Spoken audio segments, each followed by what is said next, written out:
Welcome to this lesson on algebra proofs. A proof is a detailed explanation of why something is true. A two-column proof is a type of proof with two columns, and those columns are the statements column and the reasons column. A statement is information you are saying is true. You are stating something is true, like an angle is equal to another angle. A reason is the explanation of why the statement is true.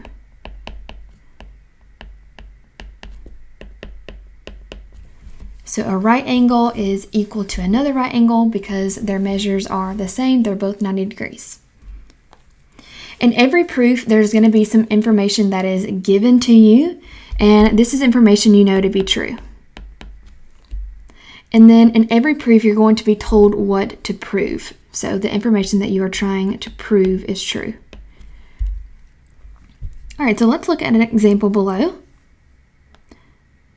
So here's an example of a two-column proof. Let's label the different parts. So the first thing that you see is your given information. And then after that, you'll be told what to prove. So we are given here that 3x equals 15, and we're trying to prove that x equals 5. On the left-hand side, that column is your statements column. And then on the right-hand side, that's your reasons column. All right, so we are given all the statements here. We just need to provide the reasons. So the first one, 3x equals 15. The reason we know that's true is because it was given to us. All right, and then in the next step, we're dividing both sides by 3. So we can just write divide. We'll go into more detail about how to accurately name those reasons in the next set of notes. And then we know that 3 divided by 3 is 1. 1x is the same thing as x. And then 15 divided by 3 equals 5. So we can simplify. 1x is just x. 15 divided by 3 is 5. So the reason we know that's true is because we simplified. All right, so let's look at some properties of equality. And these are going to be some of the reasons in our proofs. So properties of equality are mathematical properties that are useful for completing proofs. These properties always have an equal sign because they are properties of equality. We can use these properties in the reasons column for a two-column proof. All right, so there are a lot of them. Let's go through them. All right, so the addition property says you can add a number to both sides of an equation, and it keeps that equation true. So for example, if I had this equation, x minus 3 equals 10, go ahead and write that down on your notes. If I wanted to solve that, I could add 3 to both sides, and it would still keep that equation true. That's called the addition property of equality. And that helps us to solve this equation, which is 13. All right, subtraction property is the same thing, except of course it says you can subtract a number from both sides of an equation and keep that equation true. So go ahead and write down this equation, x plus 4 equals 6. So we can subtract 4 from both sides. Let me get a different color here.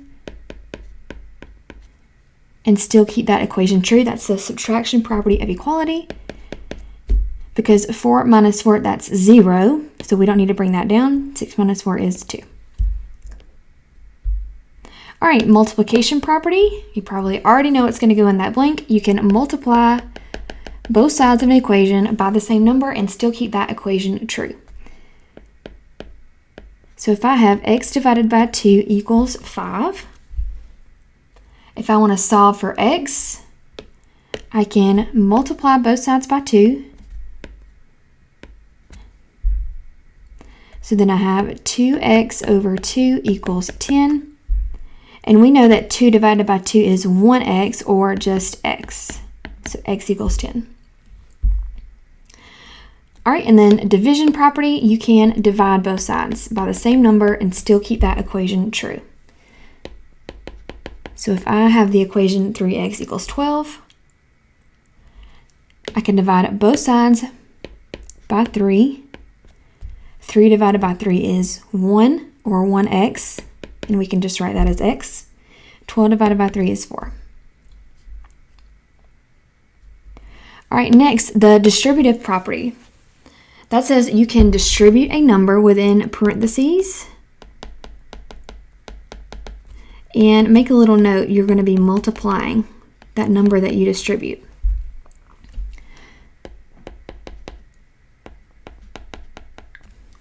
So if I have an equation like this, 3 parentheses x minus 2 equals 5, I can distribute that 3 to both terms inside the parentheses, and I'm going to multiply.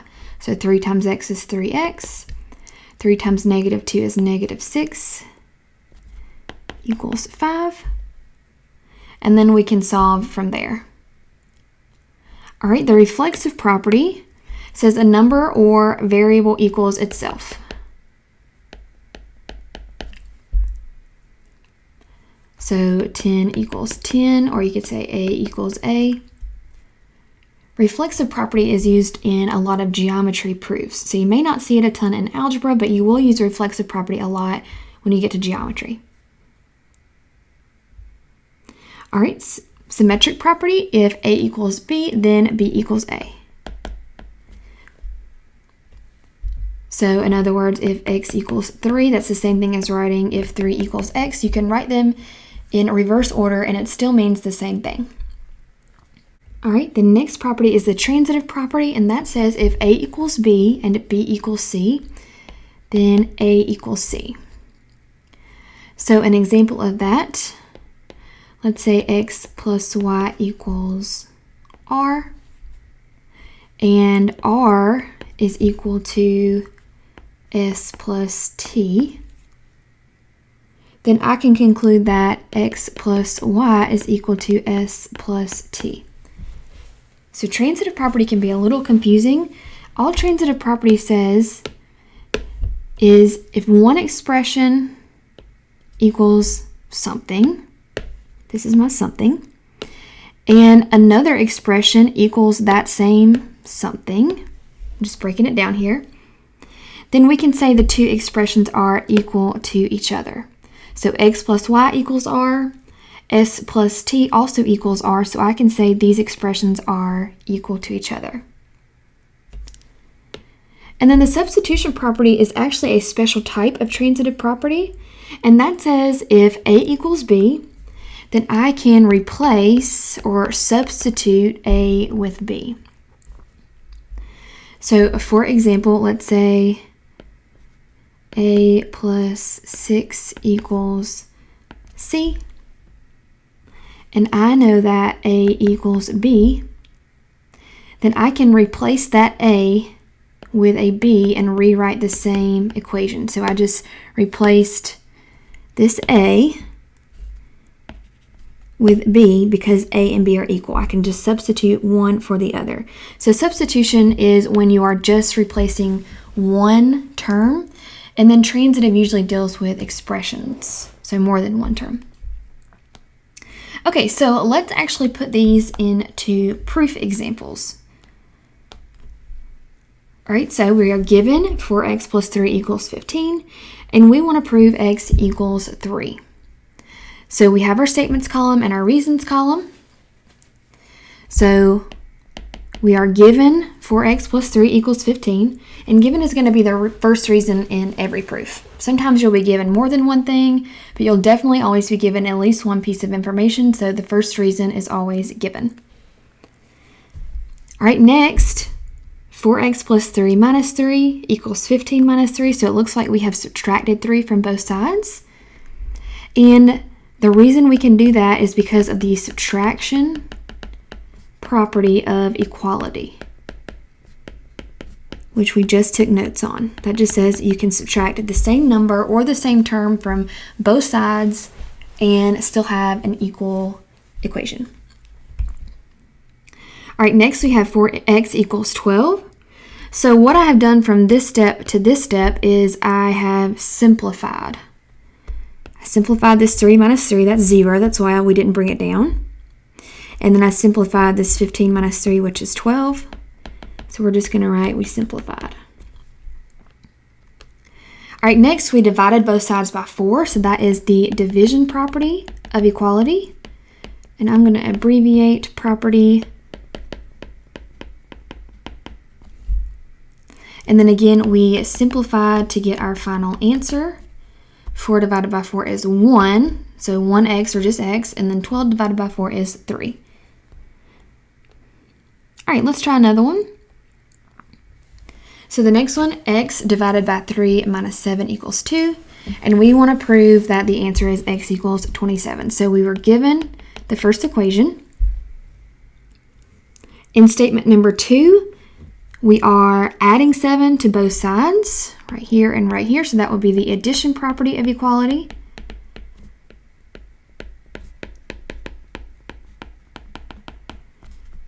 Oops. And then in step 3, it looks like we have simplified. We have added negative 7 plus 7, which is 0. And then we've added 2 plus 7, which is 9. So we simplified here.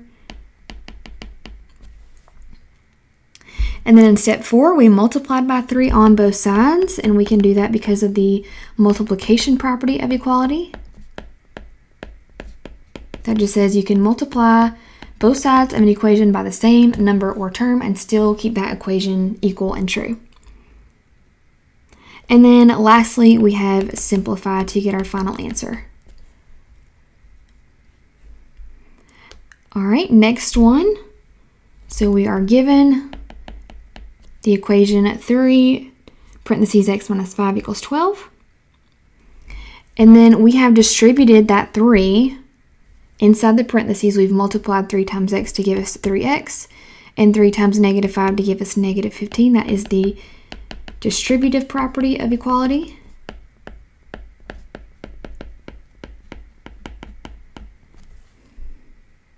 And then next we have added 15 to both sides. So that's the addition property of equality.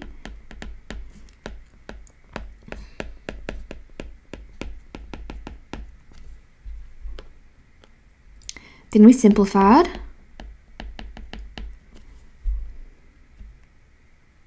Next we have divided both sides by 3, so that would be the division property of equality.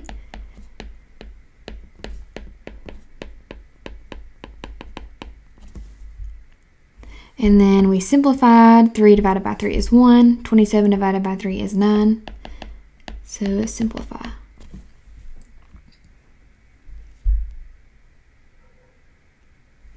All right. Next we have some more examples, and these have more variables. But we're still going to follow the same rules even though there are more variables. So given a plus b equals c. And this one we have 2 givens. If you see right here, we have this equation given to us and this equation given to us. So 1 and 2 are given. So a plus b equals c. And b equals d.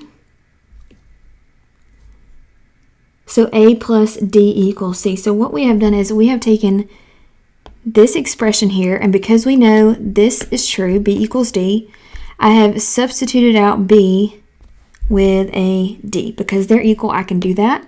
That's called the substitution property of equality.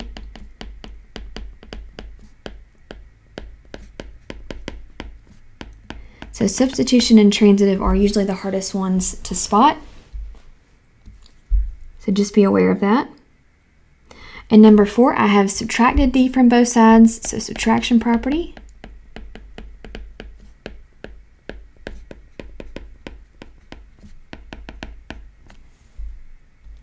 And then lastly, I have simplified. D minus d is 0, and I have brought everything else down, so simplify.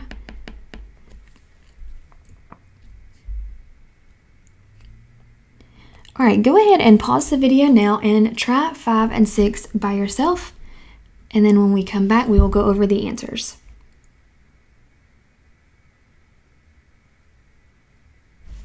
All right, so number 5, we have two equations given to us. E plus F equals 10 and E plus F equals 2G. And then number 3 says 10 equals 2G. So this will be the transitive property of equality. Let's just talk about that real quick because these are usually the hardest. So we have this expression and this expression. They're the same. And one is equal to 10 and one is equal to 2G. So I have E plus F equals 10 and E plus F also equals 2G. So because these are equal to these, I can say these are equal to each other. All right, so if two things are equal to the same thing, E plus F, then you can say they're equal to each other. That is the transitive property. All right, next we're dividing by 2 on both sides, so division property of equality.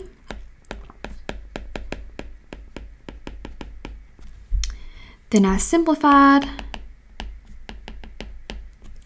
All right, now here is a new one we haven't encountered yet, so we have 5 equals G.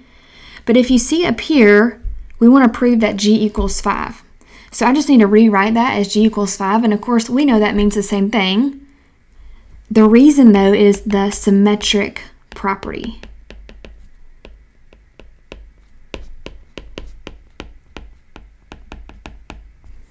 So you can rearrange them and they still equal the same thing.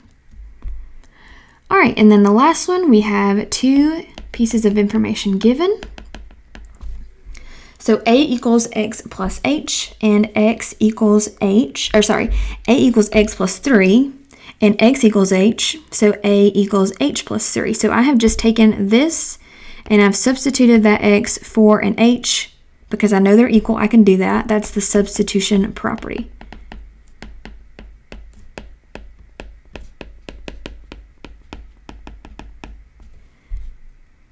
All right, and then it looks like I'm subtracting 3 from both sides, so subtraction property.